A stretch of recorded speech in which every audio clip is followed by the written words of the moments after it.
Good morning, everyone. My name is Tanaya House, and I'm going to be interviewing Miss Melanie Bradshaw. Can anyone please give her a hand? Well, thank you for having me, Miss Tanaya. Hello, Miss Bradshaw. Thank you so much for sitting down with me. Can you start by sharing the nature of your business?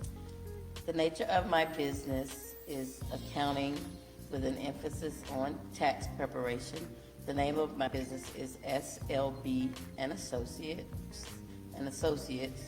and it pays homage to my mother. Those are her 3 initials.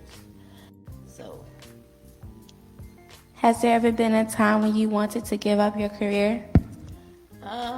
daily, but that comes with being self-employed. But I do love what I do.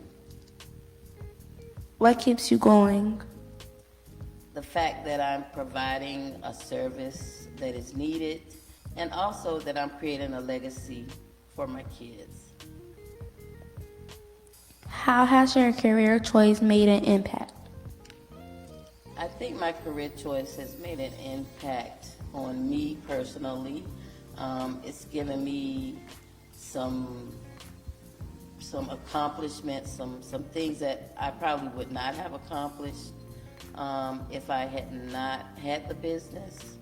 Also, I think that I always strive to provide top-notch service in my business. When did you know you wanted to go into business for yourself? So after working in the public industry for many, many years, doing exactly what I do, I decided that I would step out on my own and provide the same service, but be my own boss. Being in a double career, how do you manage day-to-day life and events? So being a business owner is rewarding, but it also has its downside. You are in control of your time, but you do have to be very careful, especially in my field, because my work is seasonal. So you have to be very diligent about your finances, also diligent about your time management, because you could get swept up in working 20, 30 hours a day, and it's only 24 hours in a day, so you're over it. But it has its moments, so I wouldn't trade it. If they were to make a movie of your life and the compliments, who would you like to play your role? So I would choose Taraji P. Henson, because she did an excellent job playing Katherine Johnson. And I consider myself a little nerdy, so her character was, I think, a little nerdy, so I think she would do a great job portraying me as well. Well, thank you for answering all my questions. Can everyone please give her a hand?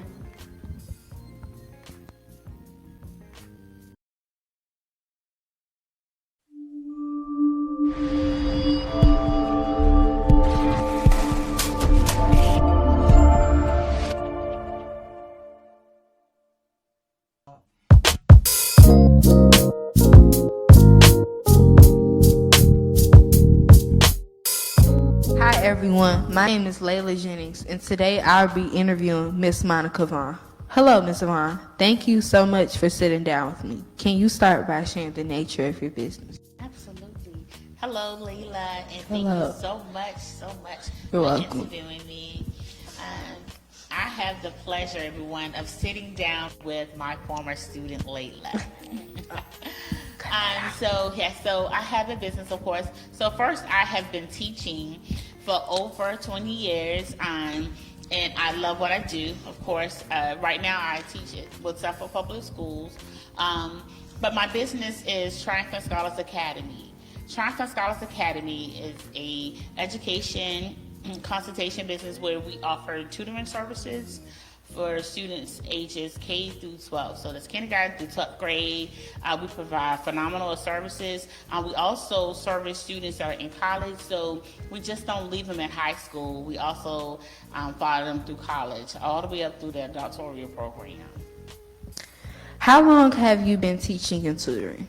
I've actually been teaching over 20 years. Actually, I started teaching in 2001 right out of high school, right out of Elizabeth City State University. Went right into teaching at Hereford County in Ahoskie, North Carolina. Well, actually, that's in Murfreesboro, North Carolina. And I started my tutoring program in 2017. I started tutoring here in the state of Virginia because I was already tutoring after school when I was in North Carolina, and I enjoyed it. So I took that passion with me and started a business with it, and I'm still doing it, and I still love it. How did you know you wanted to work with children? So growing up, I used to play teaching with my Cabbage Patch Kids. Don't judge. I had Cabbage Patch Kids, and so my grandmother used to always say, go in your room, clean up. Or my mom would say, go in your room, clean up. And so I was like, okay. So after I got finished cleaning up my room, I'll line all my Cabbage Patch Kids up, and I'll play school with them, and I'll hand them out sheets of paper, and I'll grade their work, and I just knew that that was a dream that I wanted to happen. And I kept saying, be quiet, sit down. Okay, we're gonna have recess. And I used to grab all my Cabbage Patch Kids up and take them outside. And I just knew that's what I wanted to do. And it's so fulfilling. I stopped for just a couple of months. After I had my second daughter, I stopped. And I thought I was lost because I wasn't teaching. I wasn't tutoring. I wasn't doing anything. And once I started back, I found my passion again, and I was like, yes, this is what I want to keep doing. Did your career choice change how you view the education system? In the beginning, I felt that the career choice that I made was the best decision, and I still feel that it's the best decision. However, I feel that you are not here to complain about something unless you're able to be part of the solution. So every day I wake up willing to win. Every day I step foot in my classroom, I step foot in my classroom willing to win. And I'm sure you witnessed that firsthand. Wake up every single day, and I encourage myself so that I can encourage others to be willing to win. What advice would you give someone who wants to follow in your footsteps? Make sure this is what you want to do. Make sure that you're willing to give it your all. Make sure that you are willing to wake up every morning giving it your all, pouring everything that you have into it, no matter who's with you. Because as the saying is, where 2 or 3 are gathered in his name, he shall always be in the midst. So everybody's not going to be on board with the way you teach, your teaching style. But if it reaches the students and you see progress, you're not going to always see progress the first day. You may not see progress the first 3 months, but you got to keep going. No matter what it looks like, no matter how it feels, you got to keep going. And be willing to take constructive criticism. So sometimes what you're doing, you may think is the best thing ever, but someone else may say, hey, let me just show you, a better way or a simpler way of doing things. You got to be open-minded, willing to grow. Well, those are all the questions I have for today. Thank you so much, Ms. Vaughn. Thank you for having me. You're welcome.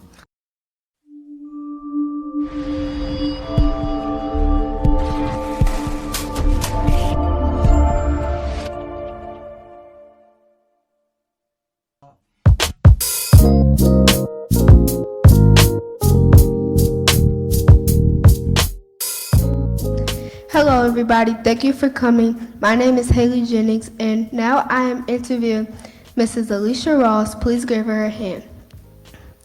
So, hello Mrs. Ross. Hi. Hi, Haley. Thank you for sitting down with me. Can you start by sharing the nature of your business? Yes, hi, and thank you for having me. I own a residential group home for the mentally challenged, and I employ approximately I have 6 employees. Okay. Okay. The second question is, has your current career always been your career path? Well, yes, it has. Ever since I was a little girl, I always wanted to be a nurse, RN. And my dad used to tell me, well, nurses are going to work all the time, nurses are going to work the holidays and weekends, but I never listened to him. Thank God, because it has been a rewarding career for me. I've been an RN for over 30 years. I attended Norfolk State University and got my associate in nursing, and now I've just enrolled in Capella University to get a long overdue bachelor's in nursing. Okay. The third question is, what would you recommend? What would you recommend to someone that may have a desire to choose this career? Well, first of all, I would definitely want them to make sure this is something that they really, really want, and don't just see a nurse as just a figure. Nurses do a lot. We're very excellent multitaskers, and then we have patient lives in our hands. So I take my profession very seriously, and if a young lady wants to pursue that, that's great. I would advise her that being an RN, the schooling is hard, but it's so worth it because of the nature of the profession with having people's lives in your hands. And also, but just collaborating with the doctors and understanding them and being able to take criticism when they do come and fuss you out sometimes when, you don't do things. Not that you intentionally don't, but like I said, our profession is one of the best. We save lives, and we have a lot on our plate. Okay. Is your career much needed for people in your community in other areas? I would say definitely. With me being a black nurse, a black RN, I used to work at the hospital here years ago, and I often wanted to see people of color. I never saw many black RNs. So when I had various jobs, I ended up at Norfolk General, and that for me was a rewarding experience because I saw a lot of myself there. There were a lot of black RNs in the area, and I learned a lot from them. That's one of the best hospitals, in the area as far as teaching and learning. And then, as for my community, I met a lot of doctors that now that take care of my family and other members, of my circle, or anyone who asks me, I can highly recommend physicians because I've worked side by side with them. So I just think it was rewarding for me to, be RN and then end up in so many hospitals and know so many doctors that I can help people and recommend. So the last question is, if you had a chance to change your career, would you? And if so, what would you do instead? If I could change my career, I don't think I really would, but if there was always a doubt that I wanted to be a lawyer, I found that with being an RN, I have always been an advocate for my patients, standing up for them, arguing for them over different medications that I knew the side effects of, when the physicians would prescribe them. Because sometimes, it's just, they just prescribe stuff and don't even think of how it affects my culture. So like I said, I've been an advocate for them. And being a lawyer, I think in the courtroom, I would have loved to have been a prosecutor just to kind of win the case and like I do for my individuals now and my family. And I don't know, I think I would love to have been a lawyer also. Okay, well, that is all the questions. Thank you guys for coming, and I hope you have a wonderful week. Thank you, Haley.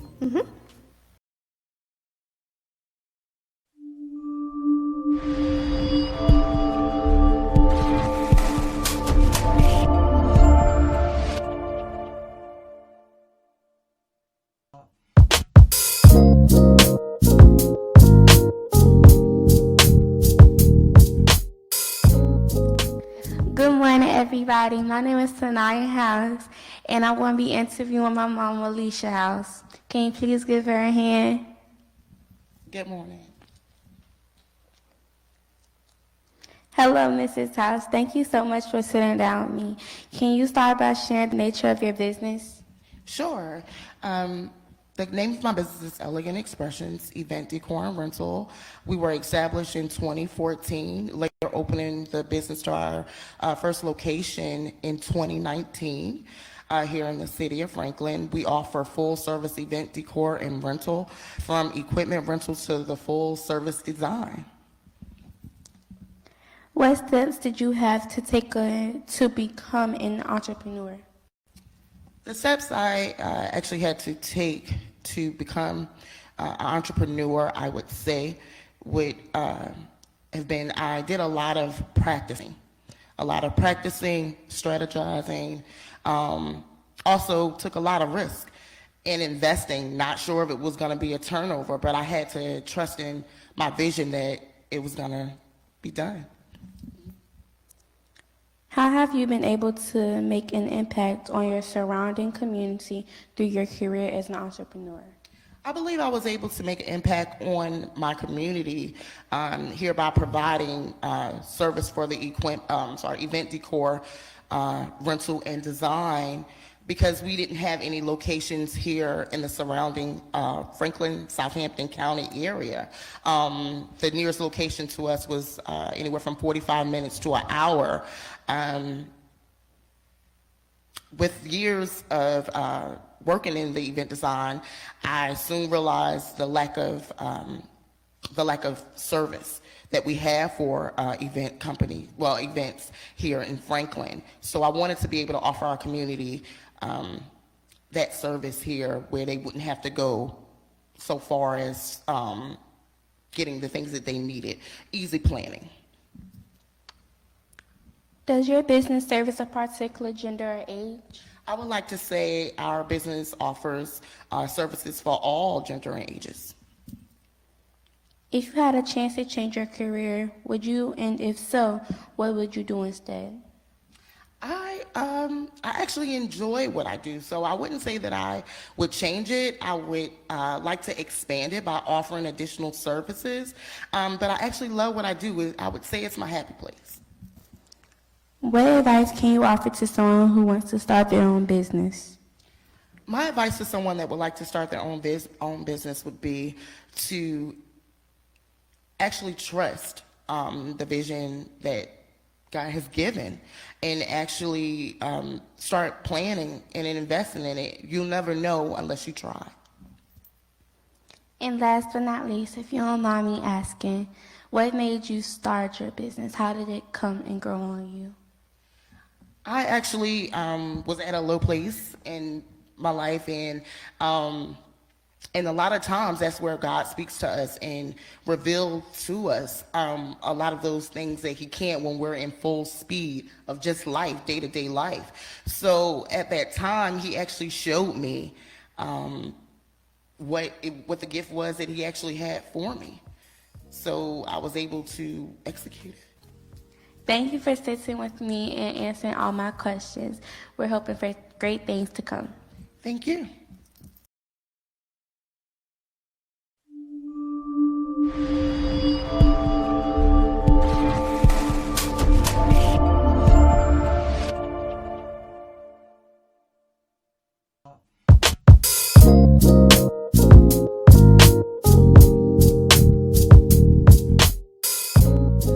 Hi everyone. Today I will be interviewing Judge Alfreda Toxin Harris.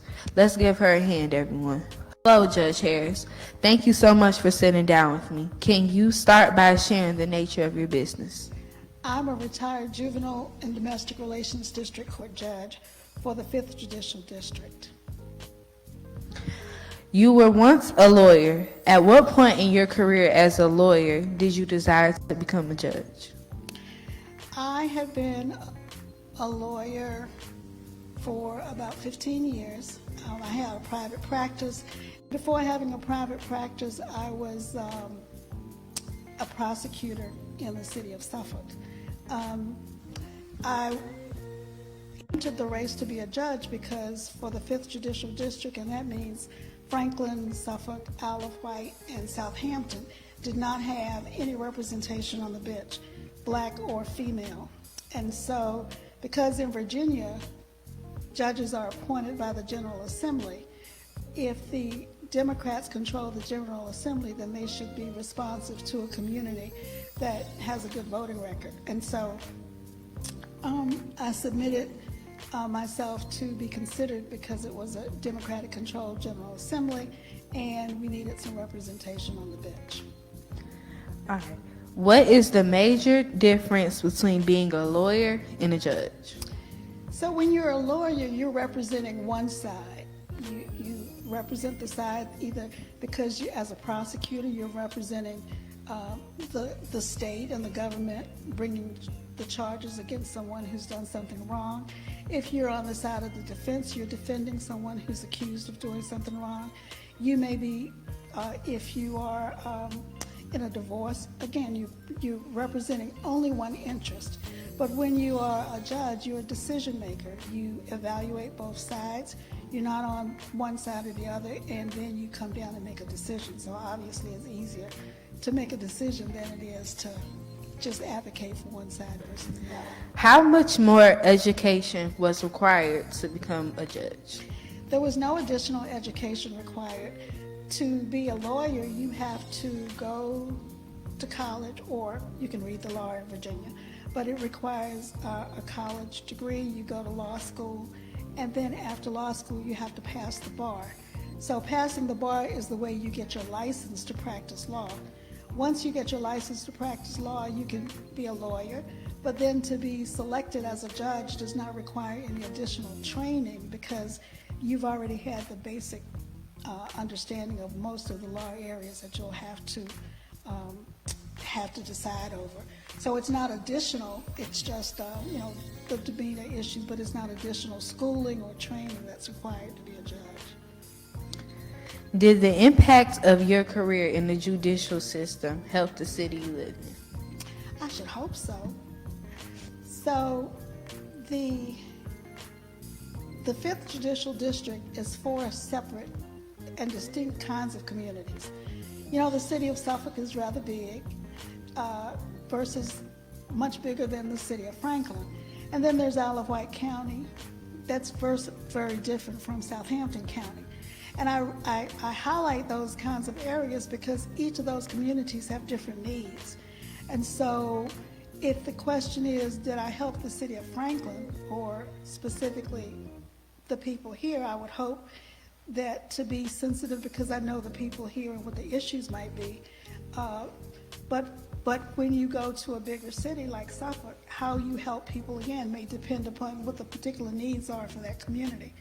And what really happens, because you have 4 different kind of communities, you also have 4 different financial resources, you have 4 different school systems, you have 4 different Department of Social Services, you have 4 different types of police officers. And so to bring equality to where there are differences, and there are differences by financial and other kinds, means at least that's one way you can have an impact, is just to ensure that no one is shortchanged just because that they live in Suffolk versus they live in Franklin or someplace else. What is your advice to someone wanting to pursue a career in the judicial system? The first thing that has to happen to pursue a career in the judicial system is, of course, like I said, you go to law school. In Virginia, you can read the law, but most people don't do that. And unlike most other states, in Virginia, you have to be appointed a judge by the General Assembly. 48 other states you can run for office. So you can run like you're running for the city council. And so to become a judge really depends on what state you're in and if you have met the criteria to be a lawyer, and whether you're in a state that you can run for office, meaning if you just want to run for whatever level of judge you want to, because there are different levels of judges. Or in Virginia, you're appointed. But each level of judge would have a different level of qualification. So we have judges like juvenile court, that's the first level, or traffic court. But then we also have the appellate court that don't really see people on a regular basis, but only review cases and be on appeal. So what you would want to do is to First of all, like I said, become a lawyer and then decide where you fit in the system that you can be most helpful. Well, those are all the questions I have. Thank you, Judge Totten Harris. Thank you very much. You're I welcome. enjoyed the opportunity to speak with you. Thank you.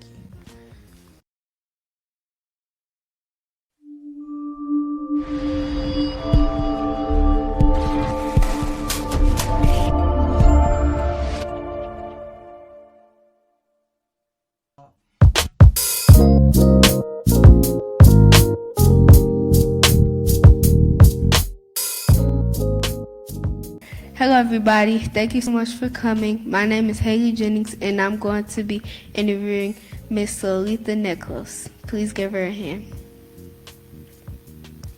So, hello, Miss Lolita. Thank you so much for sitting down with me. Can you start by sharing the nature of your business? Well, hello, Haley. Thank you for interviewing me. The nature of my business is I'm a cosmetologist. Okay. When did you decide that this was the career path you wanted to pursue? I decided that this is what I wanted to do when I was in the 3rd grade. I had a choice between staying with my mom and my dad, my brothers and sisters, or staying with my aunt that really spoiled me. So I chose to stay with my aunt a lot so I could get spoiled. And by her being older, I didn't like the way she did my hair, so like, okay, I got to do this myself. So that's why I said in the 3rd grade, I started to do my own hair. Okay. How many years have you been working in this career field? I've been doing hair for 35 years. How has this career you chose made an impact in your community? I believe that not only have the hair career have impacted the community, I believe that the customers have made an impact on me. I have a relationship with my customers. It's beyond the salon walls. We talk, and the older ones or the middle-aged ones, they have impacted me by giving me advice and through life with my son. And the younger ones, when I talk to them, you know, giving them advice, the young ladies, and some of them will come back and say to me, "Thank you, Ms. Lolita. I really appreciate that. You know, I did it, and this is what happened." So we impacted each other. Do you ever wonder how it would have been to have another career? I have now. Sometimes I do now because I'm older. And I'm getting a little tired because I've really been doing this a long time. But then when I first got started, I loved it, wouldn't have done anything different. And even now, though, at the end of the day, when I look at the customers and the bond that we have, I wouldn't have chosen another career. Okay, the last question. What advice would you give to a young person that has the desire to pursue the career you chose? I would say be the best. If you choose to do hair, be the best that you can be. I look at McDonald's because McDonald's is known for their French fries. So if you're known for your French fries, why try to do a rib sandwich? Why try to do ribs when French fries is your specialty? I said that to say, with hair, most salons, they can do roller sets or relaxers and all of that, but you need to specialize in something. When somebody say your name, it need to be something that you really specialize in, and they can look at a customer and say, "Oh, Haley did that haircut. Haley did that color," because you get so good at it and you love it.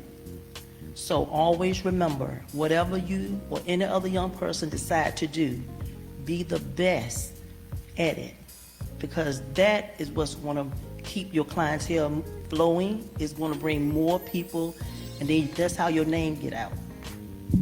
Okay. Well, thank you for answering all my questions. You're welcome. And thank you all for coming. Please give Miss Lolita a hand.